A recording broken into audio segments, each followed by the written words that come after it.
In April 1954, at the culmination of their year-long training period, Totto and her peers officially signed with the NHK Tokyo Broadcasting Theater Company as the fifth-year cohort.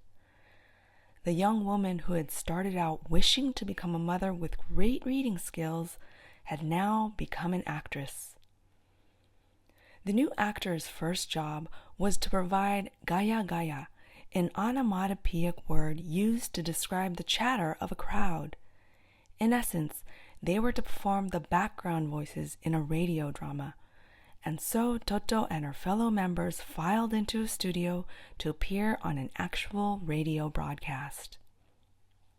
The show they'd been assigned to was none other than the extremely popular radio drama series Kimi no Nawa, or Your Name, which aired every Thursday evening at 8:30. It ran from 1952 to 1954 and became such a sensation that it would go on to be adapted into a novel, a television series, a film, and a theater play. The story begins on the night of the Great Tokyo Air Raid, when strangers Machiko and Haruki meet by chance in Ginza. While it was a well-known fact that whenever 8:30 on Thursday rolled around, the women's side of public bathhouses everywhere emptied out, Totto was stunned to learn that the melodrama's theme song was performed by none other than Miss Futaba Takayanagi, her former voice teacher at Toyo Conservatory of Music. Here you go. Totto and her colleagues were each handed a script, though these had no specific lines for the gaya gaya. They were to come up with their own dialogue. In the scene, Machiko and Haruki are talking to one another on the street when a nearby pedestrian collapses. Because radio is an audio medium, a sound effect is added to convey that someone has fallen. Then, the actors closest to the microphone, the two playing Machiko and Haruki, react with an "oh" and a "what happened?" At this point, the Gaya Gaya group is meant to gather around and whisper lines such as, "What's the matter?" and "Is he dead?" and "Should we call an ambulance?" Their job is to make it sound as though someone has really toppled over in the middle of the street. As this was the group's first Gaya Gaya outing, the two lead voice actors joined them for a special rehearsal session. Totto's cohort stood in a circle about 2.5 feet away from Machiko and Haruki. They waited for the director to give a cue from behind the glass, then piped up with their lines as they each saw fit. Just then, the director's voice sounded over the loudspeaker. "I don't know who it is, but one of you is really standing out. Let's do it again, quieter this time." They tried once more. Almost immediately, the director cut in over the loudspeaker. "You there, the young lady there in the parachute skirt." Evidently, he meant Totto. You're all I can hear." Totto had tried to imagine what she would do and say if she happened to see someone faint on the street. Given that the person might be dead for all she knew, she couldn't very well picture herself whispering, "Are you all right?" She would of course shout, "Are you all right?" Which is exactly what she did. "Okay, you. Let's have you stand, say, 10 feet away from everyone else."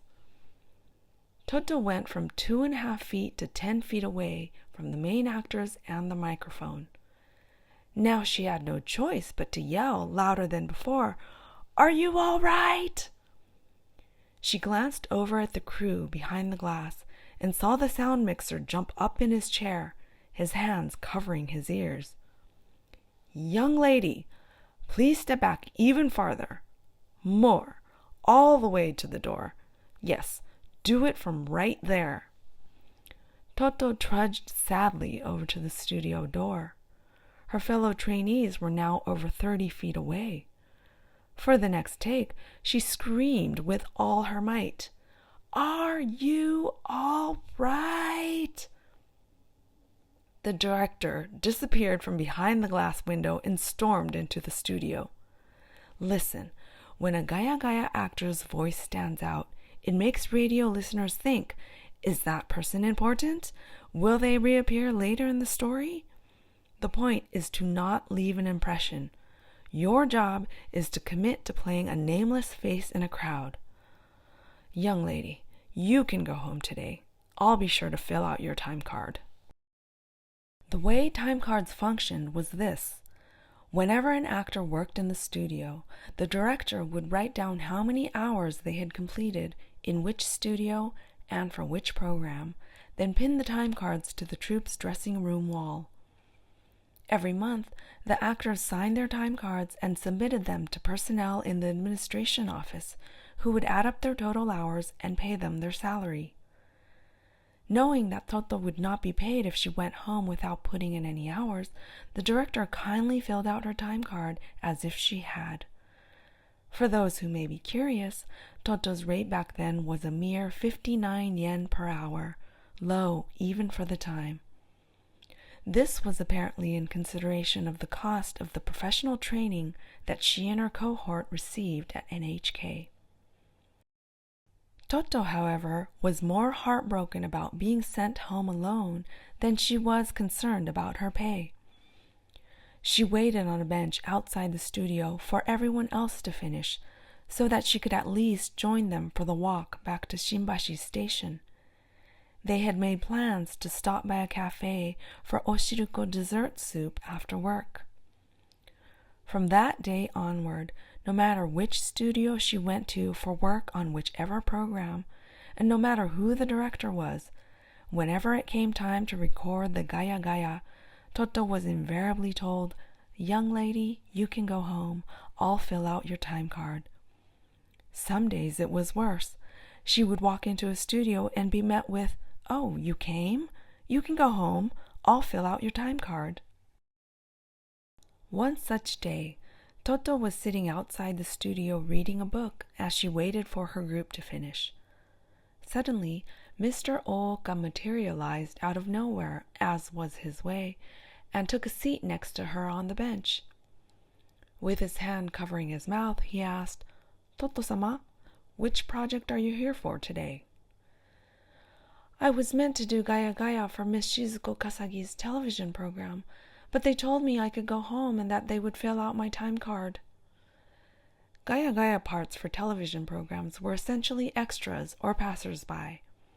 In this particular scene, star actress and singer Shizuko Kasagi, dubbed the Queen of Boogie in post-war Japan, sang Kaimono Boogie, or shopping boogie, and danced along a shopping street in a parachute skirt. As a Gaya Gaya extra, Totto was to stroll past happily without looking the actress's way, even as she bemoaned her seemingly endless shopping list.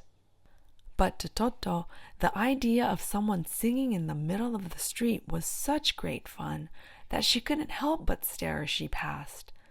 That's when a voice rained down from the studio speakers, "Don't stare!" Totto wanted to argue that anyone who saw a woman singing in front of the fishmonger would surely glance her way at the very least. Just glide past her, glide! Apparently, too many things about Totto's clothing and appearance stood out. She did as she was told, gliding swiftly past the star, but again the director's voice cut in from above. "Not so fast! Television screens are small. Scurry by that quickly and you'll look like a black shadow moving across the panel." "Yes, sir." For the next cut, Totto tried walking in slow motion, doing her very best imitation of the mime artist Marcel Marceau. "You're not a ninja!" "Yes, sir." "You can go home. I'll fill out your time card." Mr. Ooka asked no questions and made no attempts to cheer Totto up as she explained what had happened inside the studio. He chuckled softly, then asked, "And what is it that you're reading?" Totto showed him the cover. He glanced at it, then disappeared. Since the start of her trainee days, Totto had been told on more occasions than she could count, "That's enough," or "Don't stand out." This also meant that she spent many hours waiting for her peers to finish. At such times, it was always Mr. Ooka who came over to give her a pep talk. "Where to, Totto-Sama?" he would call out whenever they passed each other, often several times a day, whether in the hallway, in the elevator, or in front of the restroom. Even after Totto became an official NHK troop member, Mr. Ooka continued to appear suddenly and ask, "Where to, Totto-sama?" Each time she ran into him, Totto felt reassured that someone was looking out for her. To her, Mr. Ooka was like a powerful good luck charm. It was thanks to him that she never lost faith in her abilities, regardless of how severely the directors berated her or how many jobs she was booted off. Totto accepted her situation, telling herself, "I'm still only a newcomer. And besides, I'm simply here to learn how to read to my children." Perhaps she should have been more worried. In any event, Gaya Gaya work was incredibly difficult for Totto.